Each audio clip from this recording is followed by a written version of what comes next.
तो समाज से आवाज आई कि ये मन हमारा गृहस्थी में आनंद ले रहा है। हर प्राणी का मन कहाँ आनंद ले रहा है? बोले गृहस्थी में आनंद ले रहा है।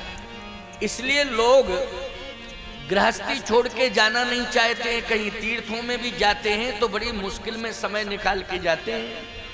अच्छा जाते हैं लेकिन मन उनका गृहस्थी में रखा रहता है। शरीर पहुंच जाता है फिर कहते जल्दी चलो भाई, क्या है, ज्यादा टाइम नहीं होना चाहिए, जल्दी चलो।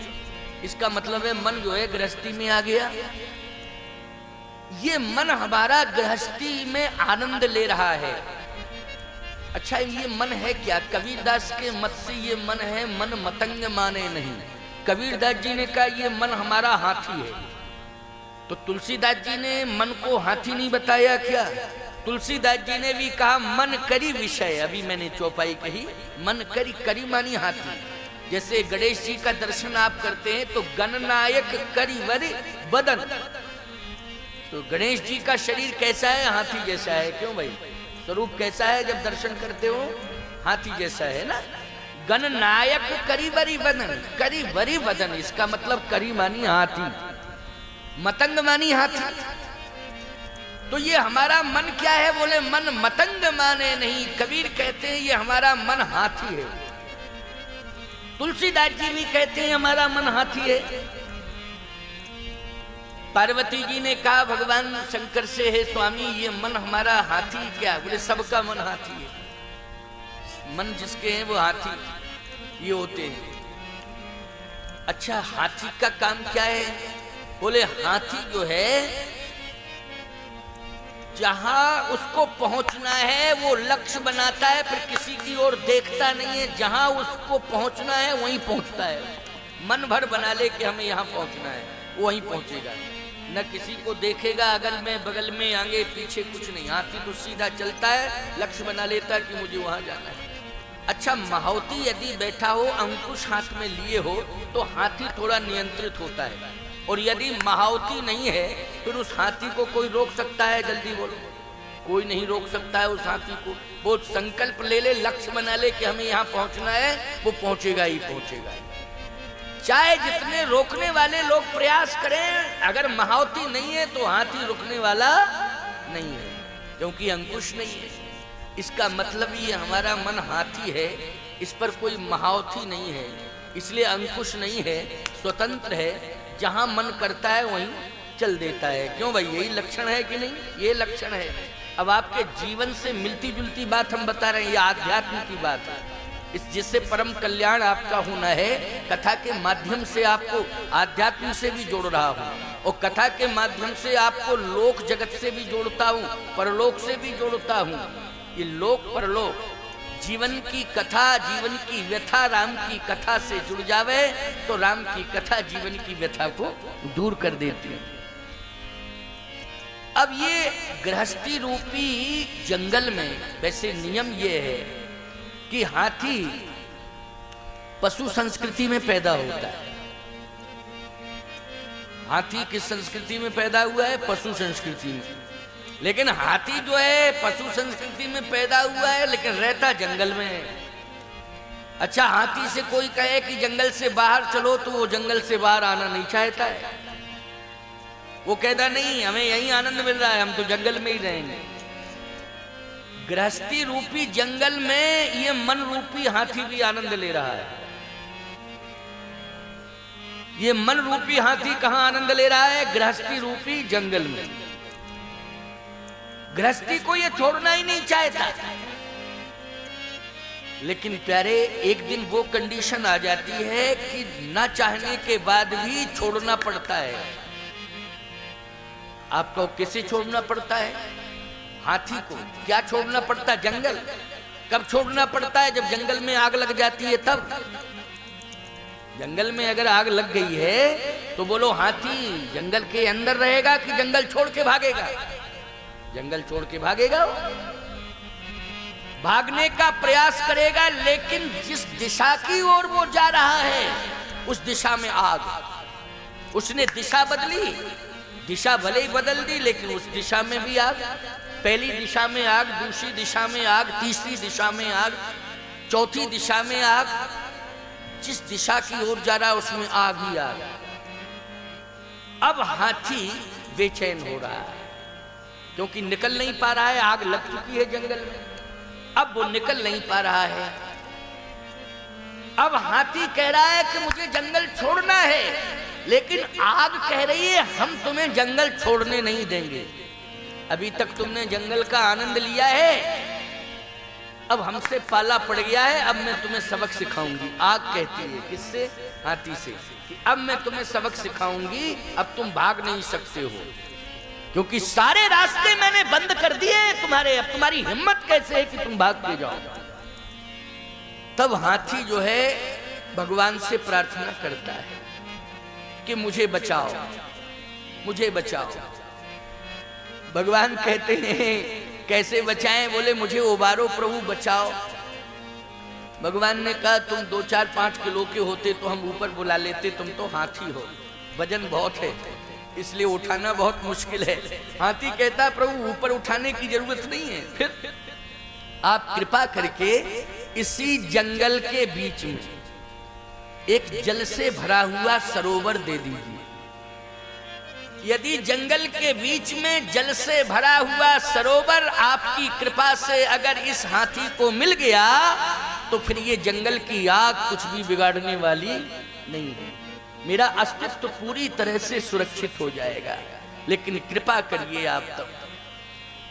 अच्छा बोलो भगवान अगर कृपा कर देंगे और उसी जंगल के मध्य में एक जल से भरा हुआ सरोवर हाथी को मिल जाए तो बोलो हाथी के प्राण बच जाएंगे कि नहीं बच जाएंगे?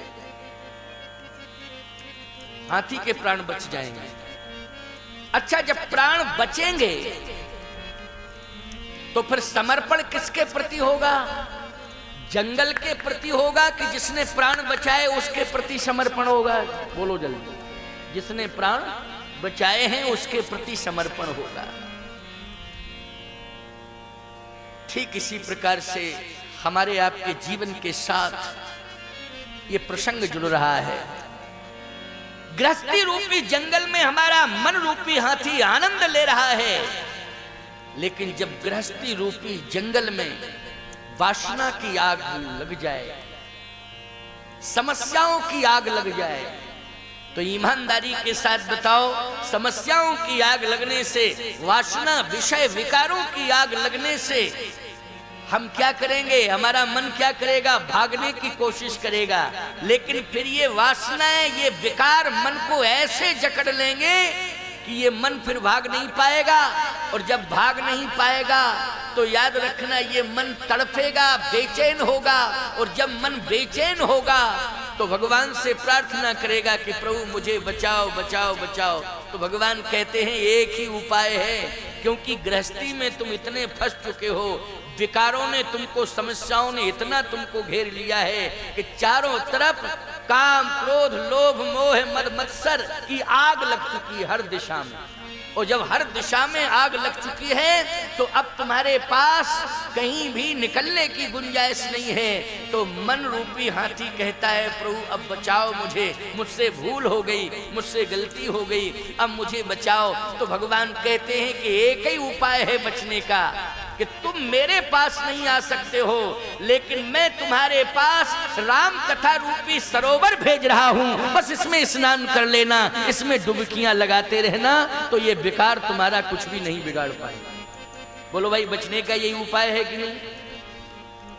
तो गृहस्थी में बचने का यही उपाय है कि हम काम से बचें, क्रोध से बचें, लोभ से बचें, मोह से बचें, मद से बचें, मत्सर से बचें, खड़ विकारों से बचें। अनंत प्रकार की वासनाएं, कामनाएं जो हावी होती हैं, जिससे हमारा व्यक्तित्व नष्ट हो जाता है, इसके लिए एक ही उपाय है बचने का कि हम राम कथा रूपी सरोवर में डुबकियां लगा लें। गीता प्रेस गोरखपुर को हम बहुत बहुत धन्यवाद देते हैं।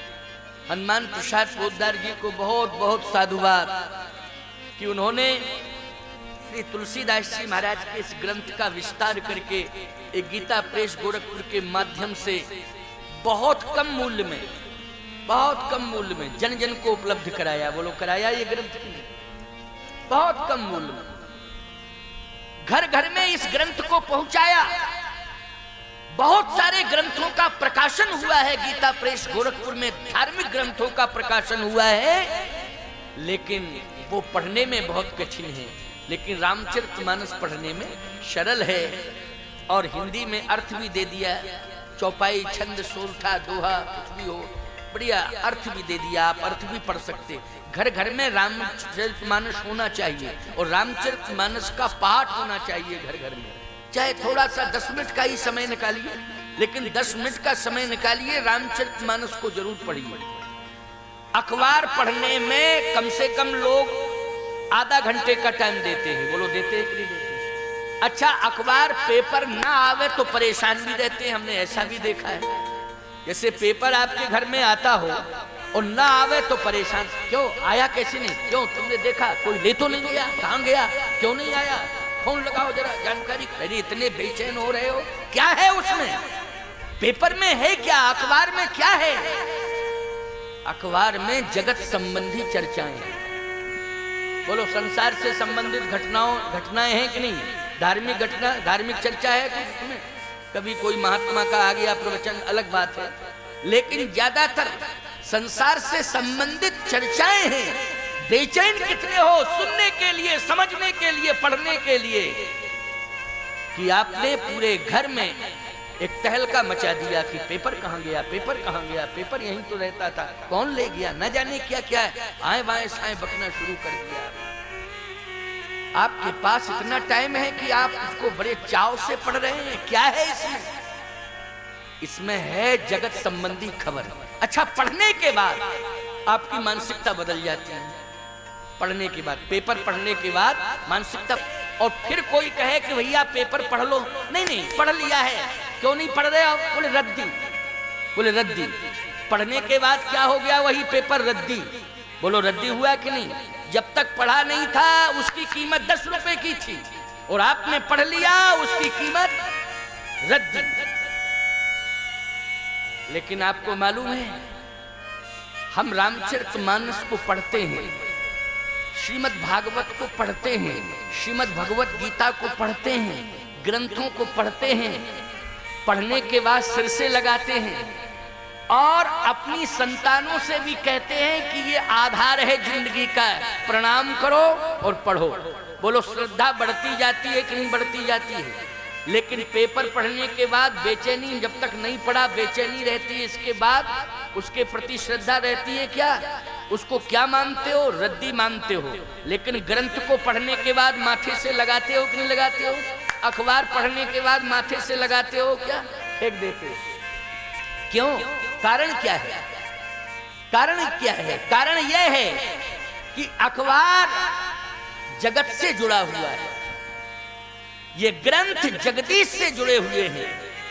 अर्थ निकल के आ गया, जो जगत से जुड़ा है वो नश्वर है, जो जगदीश से जुड़ा है वो अमर है प्यारे। इसलिए श्रद्धा उसी के प्रति होती है जो जगदीश से जुड़ जाता है। हम और आप सब भगवान से जुड़े रहेंगे तो निश्चित है कि शरीर तो जाएगा, लेकिन जाने के बाद हमारी कीर्ति अमर हो जाएगी। क्या अमर होगी? हमारी कीर्ति अमर होगी, क्योंकि हम भगवान से जुड़े हैं। बोलो हनुमान प्रसाद पोद्दार जी का नाम देखिए, टीकाकार में यहाँ पोद्दार साहब का नाम है। आज इस मंच से नाम लिया जा रहा है कि नहीं लिया जा रहा है? श्री हनुमान प्रसाद पोद्दार जी के समय में बहुत सारे लोग पैदा हुए होंगे, लेकिन उनका नाम कोई नहीं ले रहा है, मर के चले गए। लेकिन पोद्दार साहब का नाम आज भी हम मंच से ले रहे हैं। क्यों? उन्होंने अपने जीवन को भगवान से जोड़ दिया था, इसलिए कीर्ति अमर हो गई है। आज भी बड़े बड़े संत महात्मा मंच से उनका नाम लेते हैं, उनके नाम की घोषणा करते हैं। हमारा जीवन, हम सबका संबंध भगवान से हो जाए, ग्रंथ से हम जुड़ जाएं, भगवान से जुड़ जाएं, निश्चित है कि हमारी कीर्ति अमर हो जाएगी। शरीर तो जाएगा ही। रामकृष्ण आए इस जगत में, उनको भी अपनी स्वधाम गमन लीला करनी पड़ी। बोलो करनी पड़ी कि नहीं? अगर स्वधाम गमन लीला न की होती तो आज जगदीश स्वामी की स्थापना होती क्या पुरी में? बोलो, एक धाम के रूप में। आखिर कृष्ण भगवान ने अपने स्वधाम गमन लीला की तो उसी का तो स्वरूप है जगन्नाथ स्वामी का ये दिव्य स्वरूप।